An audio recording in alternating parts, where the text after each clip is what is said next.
At the edge of the last ice age, much of the northern world was open, cold, and wind-scoured. It was not a silent wasteland, but a vast grassland shaped by frost, dust, and seasons. This world is sometimes called the Mammoth Steppe. It stretched across parts of Europe, Asia, and North America, a harsh but living landscape where cold did not mean empty. Across that open country moved one of the most memorable animals of the Ice Age, not a monster, and not a relic from myth, but a living elephant adapted to a world colder than ours. The woolly mammoth was close to modern elephants, but its body carried the shape of another climate. Its coat was long and dense. Its ears were small. Its body was built to hold warmth. In this landscape, hair was not decoration. It was survival. Beneath the outer coat, insulation helped protect the animal from freezing winds and long winters. Its tusks could be enormous, but they were not simply weapons. They may have helped with display, digging through snow, stripping vegetation, and the quiet social language of mammoths. To live here meant finding food even when the land was locked in cold. Dry grasses, sedges, herbs, and tough plants formed the basis of a life spent grazing across enormous distances. The mammoth was not alone. Horses, bison, reindeer, musk oxen, and predators shared the same open world. The Ice Age was not only ice, it was movement, hunger, and life. Like living elephants, mammoths may have lived with strong social bonds. A calf in this world would have depended on the shelter, memory, and movement of the group.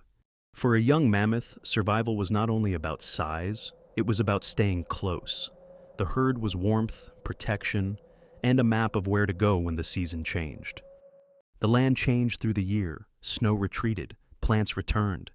In the short northern summer, the steppe offered a burst of food before the long cold closed over it again. Rivers, valleys, and open corridors mattered. They guided animals across the landscape and left traces in the ground. Bones, teeth, and tusks would one day become the evidence of these journeys.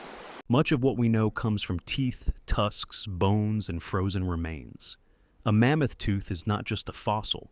It is a record of grinding plants across thousands of ancient days. In rare cases, the frozen ground preserved more than bone. Skin, hair, and even young mammoths have emerged from permafrost, bringing the Ice Age closer than stone alone ever could. Woolly mammoths also lived in a world that humans entered. Our ancestors saw them, followed their tracks, used their bones and ivory, and remembered their shapes in art. Long before written history, mammoths were drawn on cave walls. These images are not just records of animals. They are signs that humans shared a world with giants. But the world that made the mammoth began to change. As the climate warmed, the open steppe shifted. Grasslands gave way in many places to wetter ground, forests, and new patterns of life. Extinction was not a single moment. It was a long narrowing of possibilities. Climate, habitat change, human pressure, isolation, and chance may all have played a part.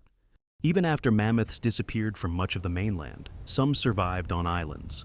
On Wrangel Island, a final population endured for thousands of years after the Ice Age world had mostly vanished. Their ending is still not fully understood. Genetics, isolation, disease, weather, food, and sudden events have all been considered. The last mammoths did not vanish because of one simple story. Today, the woolly mammoth exists in fragments: a tusk, a tooth, a frozen body, a painted outline on stone. Each one is a small doorway back into a colder earth. The mammoth is gone, but the world it walked through has not entirely disappeared. It remains in ice, in bone, in memory, and in the quiet question of how even giants can fade.